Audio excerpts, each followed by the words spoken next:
Very happy to have our first guest with us. The NAACP is an organization that has long been in our community, and they have, they have offices in every state in the country. They are always active and at work. They are having their state convention. They're having their state convention very soon, and we are very happy to have the person who is taking the lead in planning this year. And I'm giving you just a little bit of an introduction, but we know that Zaid actually does give better introductions. And so this is my introduction. Like you are a leader in a historical in a historical organization that has deep roots, especially in New Jersey, with its history of racism and white supremacy. That that is actually often underestimated. So, but someone can give me a better, but Zaid will give you a much better introduction. Zaid. Well, we all of our guests come fully loaded, and Crystal Charley-Sibley is certainly no exception to that rule. Another fiery young organizer. One of the things that's happening in the NAACP that I even have to remind her and her crew of sometime when they get a little frustrated with some of us who are older. I said, look, this is your generation's time to take over. Ride, shake things up. Go ahead and do that. And she represents the youth movement, I would dare say, in the New Jersey NAACP that's trying to break ground on some fronts often that they're not associated with, in addition to being that steadfast, stable, steady, traditional resource arm standing up for truth and justice and what's right and necessary for our people that the NAACP has done for more than 100 years now. Let us remember that the NAACP is our first. It's the mother of our civil rights organizations. So it's a tradition that is very important to honor and respect and uphold, and where its leadership is doing the right thing and powerful things, and we uphold that, right? So I am very proud to have with us the convention chair of the NAACP State Conference, Crystal Sibley, who will definitely break all of that down. Sweetheart, you ready to ride? Thank you. I'm ready to ride. Thank you so much for that kind introduction. Yeah, so I'm really excited. We have our 2021 virtual convention. This is our second year being a virtual annual convention. But we have not skipped a beat when it comes to trying to bring not only some of our most powerful civil rights activists and leaders nationally, but definitely the last 2 years, we've had a really solid focus on emphasizing the good work done right here in the state of New Jersey. As mentioned earlier, we are not as progressive as a state as we always like to tout. And so, the NAACP and the other civil rights organizations and social justice and social action organizations in the state of New Jersey have their work cut out for them, for all of us. And so, this year, we are featuring our keynote speaker is Nkechi Taifa, Esquire. She is a prolific voice on reparations. As you know, in the state of New Jersey, we are all working. Yes. She's a comrade of mine. We go back a lot of years. We had her on a few weeks ago. Oh, really? Wonderful. I knew she's a comrade, but I missed that episode. I'm sorry, I missed that. I had the opportunity to hear her last year. She was speaking at a virtual conference for families of lynching victims in the nation, and I am the granddaughter of a lynching victim, and so she really gave this is whoa, time out. And Zaid, we got to get some feedback. I don't know where that's coming from, but there's a little bit of feedback. But that's not why I'm saying. That's not why I'm timing out.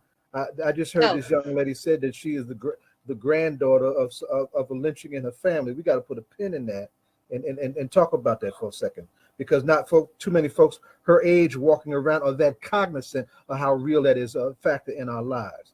Fair. So back up and just take a minute and tell us about that, Crystal. Yes, my grandfather, my paternal grandfather, he was lynched in Mobile, Alabama in 1954.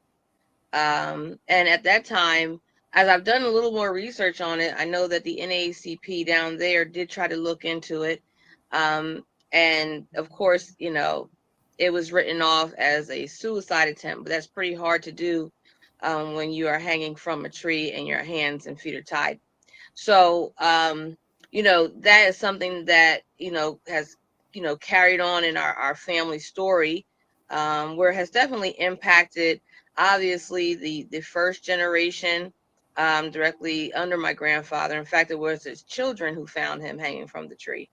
And, that has really stuck with them, obviously, until most of their passing. Many of them have gone on, and then now, the grandchildren, we're doing our best to preserve that legacy and really be active in this space, because we're, as a people, we're owed so many, we have our just due, right, for all the things that were done to us that were horrific, in the past, and that's really not that far, that's not that long ago. No, it's not long ago at all. So when people I've got think some about feedback. lynching and things like that, they hearken to a time that is not as far gone as what it, as really as current as it is. I'm 40 years old. So that just says something right there, that we're not talking about a long time, but then again, we've only had the right to vote for a very short amount of time. So they all go hand in hand in this work. And so, that is one of my reasons why I definitely continue to bang the drum, to right these wrongs, and certainly am on board for the case for reparations. And it's time that New Jersey gets on board with that too. I know at the very least we've been fighting for a task force, but we know we need so much more than a task force. That's literally the tip of the iceberg. And so, again, I had the opportunity to hear Nakichi speak on reparations. And if you've never heard anything about reparations, you should hear it from her. And I think that even if you were someone who really doubted the need or didn't understand the concept, she certainly knows how to break it down for you. And so we're really excited to have her come do that for the New Jersey State Conference NAACP convention, which, by the way, is open to the public. It is our convention. We are hosting it, but it is not exclusive to the members of the organization. Okay. Now, question about does the NAACP officially support reparations now? Yes. Well, the New Jersey State Conference does. And is this new? Like, because one of the things that I think that Zaid alluded to is that there may be a generational difference between older members of the organization and younger members of the organization. I know that just growing up, we used to think of the NAACP as older, less, not really in touch, and that if you wanted to actually do something in the community, you would join an organization other than the NAACP. Listen, I totally respect that. And you know what? As one of the younger leaders in the organization, you're 100% correct, right? That is out there, and it's out there because of the varied experiences. When young people come with the passion for progress, they're not always met with open arms by some of our more seasoned civil rights activists. And one of the things that I always say, and I've said it plenty of times on state level events, is that, we're a historic organization, but we will become history until you begin to embrace the young, right? And so, unfortunately, I will say that it is a huge challenge that the organization has nationally, right? That, when young folks come in, they're not, there seems to be a difficult road to, like, mending the fences between the younger and older generations. And it's unfair, and it stifles the movement, right? It stifles the progress of the movement. And I think that there's room for all of us in it, right? I think there's things we can learn from our more seasoned civil rights activists, but there's certainly more they can learn from us as well, because, civil rights is so multifaceted, and it's very different than it was probably when they began, that if they're not willing to come on board, it stagnates the progress. But I can say that our leadership, President Smith, is not someone who is anti-young leadership. And he too often has to go to bat in spaces to support the young leaders in the organization. So the best thing I can say to that is that it's always my hope and prayer that, the younger generation can stick with it long enough to make the change within the organization. But I would be lying to you if I didn't say it's not hard fought. Well, it seems like you've been fighting that fight. can you tell us what some of the things are at the, like, why should we go to this convention, or why should we look at the convention? Why is it something that's really important? Absolutely. So like I said, we have really made an effort to highlight the great work, and also magnify the great struggle that exists in the state of New Jersey. And so as a convention chair I've been the convention chair now since 2017, but I will say for the last 2 years, we have really made it so that our committee chairs, right, in their respective areas, are really participating in the planning and organizing of the convention by putting out there what they're supposed to be specializing in, for a lack of a better term.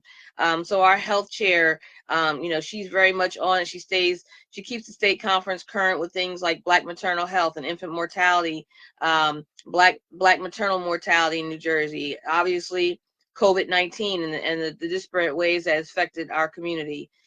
We have our criminal justice chair, Rick Robinson, put together his panel, and I believe that I'm very excited to know that Zaid will be on that panel, and he has come and spoke for the convention. So when you look at the people I have really worked hard for, and my team has worked hard for to bring to the table, if we're bringing Zaid Muhammad to the table, we're definitely trying to keep it real and giving people the clearest picture of what's actually happening in New Jersey and what needs to happen on the ground.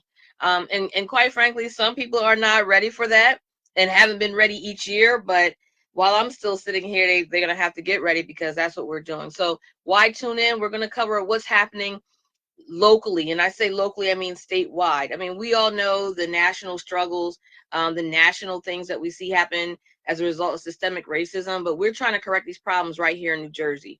So, we talk about criminal justice and criminal justice reform as it relates to New Jersey. What have we accomplished? What's still left to do? How you can get involved? What are your marching orders? And really, that's kind of been the formula for the last 2 years on all of these topics. Housing is a huge topic. Obviously, the moratorium ending and people with all these pending evictions. That's information that we want our people to know about. And clearly, if anybody was ever run across our housing chair, Mike McNeil, this is his life's work. He is the guru, and he's going to make sure that his people are taken care of. We have to just heed the word. Like I said, our health chair, I know we're having Dr. Chris Purnell covering some COVID stuff this year. We're going to be talking. Chris was on with us just a couple of weeks ago. Yes, we're trying to right bring them. We love it dearly. Yes, I've had the opportunity to hear her speak in my other capacity as Director of Black Health Equity for Salvation and Social Justice. And so, like, these are the heavy hitters that we're bringing, because, for whatever reason, sometimes we don't want to take each other's word, but, we try to bring you credible messengers at this convention, and any convention that I can certainly say that I've chaired. That's always been the focus. So why attend? Because it really helps you to put get the pulse of what's happening in New Jersey civil rights and social justice. We also get representation from the United Black Agenda, which consists of, like the New Jersey Institute for Social Justice, Salvation and Social Justice, Black Women Lawyers, BIC. Goodness, I know I'm missing the Multi-Faith Alliance, Black African American Multi-Faith Alliance, and NAACP is represented there, because as a United Black Agenda, we've come together to fight simultaneously, side by side, together, however you want to say it, for some of these really common known needs when it comes to inequities and inequality in New Jersey. So we want everybody to be able to hear from everyone who's really on the ground, and hopefully the hope is that you're inspired. If you're not on the ground, you're not doing the work, you become inspired to get on the ground and do the work. And in previous years, when you come there, conventions have been good and you get good information. But I want to make sure that everybody literally got specific marching orders from each of the chairs and the panelists to say what they can do in New Jersey to start effectuating change. We have to break out of silos.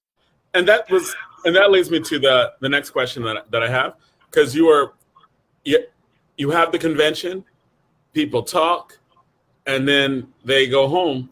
And I like what you said about marching orders, right? Yes. So what do you mean specifically by marching orders?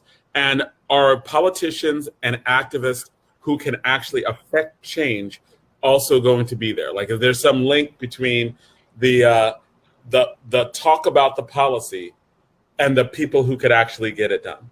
Absolutely. I will say that the state conference has worked really hard to maintain respectable relationships with different politicians, that we can have their ear when we need to. And I don't, and when I say have their ear, it's not indicative of friendship. It's indicative of a level of respect, which means that we should be able to speak very frankly about an issue and come to them with expectations.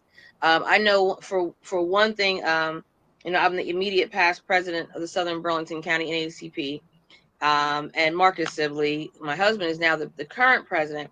And one of the things that we've always, like, the drum we beat in Southern Burlington County is that, your political involvement has to go so much further than the vote, right? Oftentimes when you hear about voter registration and things like that, you connect that to the NAACP. But see, for us, we see it a little differently. We have to take it so many steps further, right?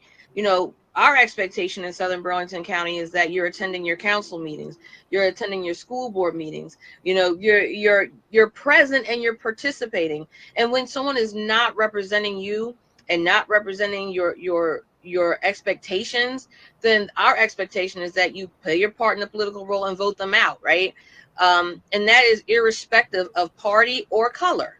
Right? Because we recognize, at least in Southern Burlington County, and most of us in the state conference, state level leadership, we recognize that, we've been done dirty by both parties. And so there can't be an expectation of party line voting without accountability. And so when I talk about marching orders, our expectation is that, you start to, we tell people, you have to engage your legislators. It shouldn't be a cold call if you call yourself an activist. If you call yourself an activist, they should kind of know your name a little bit, right? Because you should be engaged in that process. When we talk about marching orders, when a call to action goes out, whether it's something that's very impactful, but not as much of a heavy lift, even like a sign-on letter, then you should get your name on it. You should make sure the organizations that represent you have their name on it. If it's a call to being on the ground, get on the ground or send somebody who can. And at the very least, we all have our shortcomings. If the best you can do is put the stamps on something, right? Be the stamp putter. Like, everybody has to do their part. And that's really that's the resounding message that we hope everyone gets out of the convention, but specific to each area. So we're looking at housing, we're looking at education, we're looking at environmental justice, which is huge, huge, huge, huge. I mean, if you don't talk about the environment, we're always at the bottom of the food chain for the environment, and it has a trickle-down effect in healthcare. It has a trickle-down effect in education. It has a trickle-down effect in the financial wealth gap, right? These are all the things that we're trying to put together and let people know that none of these things are separate and apart, but we have to address them individually and collectively. You muted, Jonathan. Yeah, thank you. Okay, so I was actually, Zai, do you have any questions or clarification at this point? Well, now, actually, I just wanted to blow some things up, and I'm very proud of what Crystal and her crew is doing, and I have a great admiration for Richard. We've shared platforms together around the state for several years now, but one of the things that's in the air that's important to appreciate about where this work can and should go, right?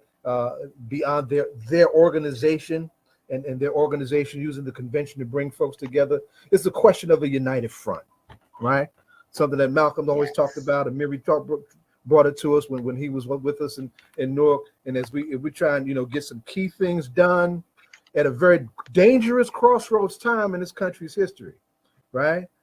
But Donald Trump wasn't just a blip on the screen, who was backwards and corny, and now he's gone, and we got Joe Biden, and it's happy-go-lucky time. Now, these folks literally tried to take over the country, right? Are still actively and dangerously mobilized, and they penetrate and perpetrate the ranks of law enforcement throughout this country. So we need to be clear on why our kids are getting killed in the street without accountability, and why institutions like the police stay locked, step and barrel in their unity to prevent any real reform from coming. If they got united fronts on their side, damn it, we need to have united fronts on ours to make the difference that we made. A few years ago, just to give you a picture of what I'm talking about.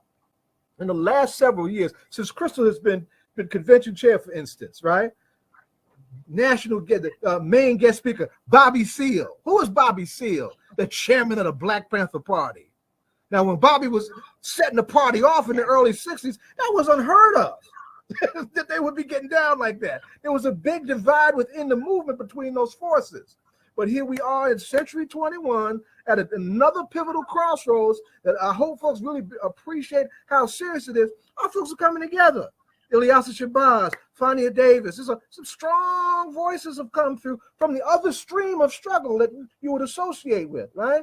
But those forces are coming together, right? Richard, NAACP, that united Black agenda. There's some of us are knocking at, yo, it's too small. Right? I'm arguing with them. It's too small. Let's bring these other organizations and let's really blow this thing up, and let's shake this state house up, regardless of who the governor is. All due respect to Governor Murphy, who's done some good things. He's no Chris Christie, but we need some more out of his behind too, making it plain. So I just, Crystal, let me ask you this. You touched on something, and it's a place I hope we may look at going in the next week or so, and just in the wake of the devastation of Ida, and I call the Hurricane Ida B. That's an Ida B. Wells, one of the founders of the NAACP. Yes, that's right. On the ancestral whirlwind, right? Marcus, your husband, is also in the environmental chair now, right? Yes. So here's and when you think of environmental justice, environmental racism, and those voices, you rarely think of Black voices in that mix. Yes. So what, from your vantage point, why do you think it's important for Black voices to be in that mix on that particular issue? Oh my goodness, I that's a loaded question. And of course, you can start with that's a loaded question. With y'all. and guess what? I have to take my hat off to my husband, because he has schooled me on things that I didn't even know. Things that we just, for whatever reason, environment has never, oftentimes. And I don't want to use absolutes like never, but it's very rare. It's unlikely that it's always like on the forefront of when we're thinking about civil rights and inequality, right, and inequities. For whatever reason, we're not thinking about the fact that, historically, right, some of the major highways come through Black communities, and it not only does it destroy the communities for obvious reasons, but then it comes with the added pollution. When you look at the added pollution, you start looking at the asthma rates in the population around it. Let's talk about the asthma rates in children, right? The children now are missing school because of asthma, right? Now you're looking at how the environment has impacted their health and has now impacted their education. Now you have, let's say a chronic health condition as a result that costs money to treat. Now you're looking at the disparities with the financial wealth gap. I mean, they all go hand in hand, right? Start looking at what's around you. These companies, from what I've definitely learned a lot from my husband, a lot of these major polluters, they court these inner cities to come in and bring their projects in because the money looks good to the community, to those who can sign off on it, but the detriment to those who live there is like horrific. Think about just a few years ago in Newark with the pipes, with the water. Mm-hmm. Absolutely. Right? That's all manifestation of environmental injustice. Mm-hmm. And like we have to start to focus on that. Absolutely. I want to shout out an NAACP elder from the town that I went to high school in. I went to high school, Jonathan, in Roselle, right? My roots are in Plainfield and Roselle. And she may still be the NAACP chair. I haven't seen her in a few years, and she's very much an elder now. But her name is Myrtle Counts, right? Yes. And the last time I shared a platform with Myrtle introduced herself as being the representative of a town that's considered at the heart of Cancer Alley, right? And that's that 1 in 9 pipeline that's loaded with pollution, right? Yes. Our own Newark, New Jersey, the Ironbound section. We love it, of course, for its our restaurants, our great seafood and all that, but it's also a toxic dump site, right? And our comrades and friends from the Ironbound Community Corporation broke ground on the importance of environmental justice and racism based on what was happening in terms of toxic dumping right here in Newark, right? And of course, the folks who are on the shortest end of the stick of all of that pollution and that waste and that toxicity are our communities saturated in those areas with the least resources to address that, but yeah, Myrtle was and this is just a few years ago when Myrtle introduced herself in that way, and I had to just stop and say, whoa, and I've known Myrtle since I was in high school. I grew up with a daughter, right? I'm like, I hadn't heard of our town framed that way, and had to stop and think. Jersey, we got the swamps, and out of those swamps, we are indeed Cancer Alley, So it really, turned a light on in my old head, and made me even begin to think important about it. But the point is that the NAACP was right there on that. And as we're ending the end of this segment, can you tell us where to go to participate and find out more information about the NAACP conference, and when is it? So thank you for that, Jonathan. So the NAACP State Conference is next Saturday and Sunday, September 18th and 19th.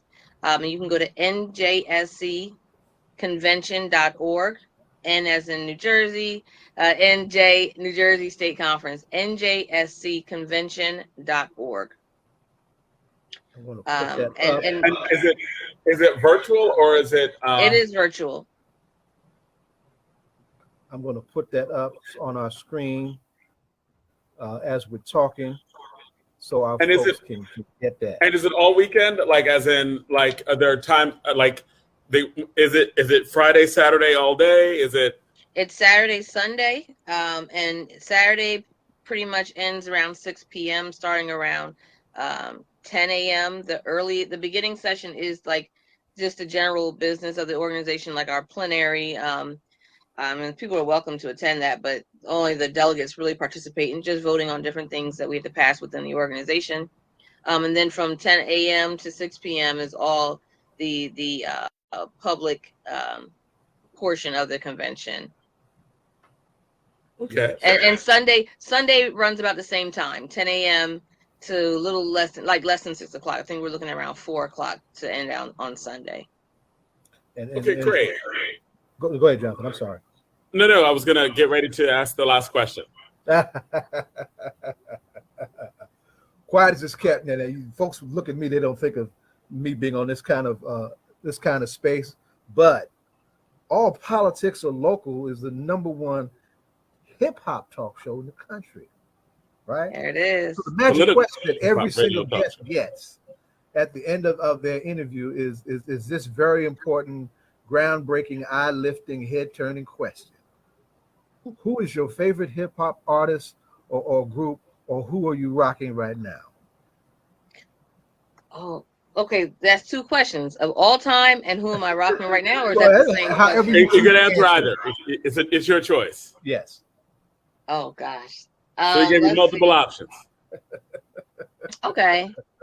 So I have to say my favorite hip-hop artist, oh my gosh, that is really hard. Of all times, I'm gonna go with Notorious B.I.G. Okay. And who do I listen to the most right now? I don't even know if I want. Let's see. Here's be honest. Okay. You're like, do I really want to say this? I don't think I want to say. Put out I don't want. I don't. There's no shade. There's no judgment. Okay. But I will say,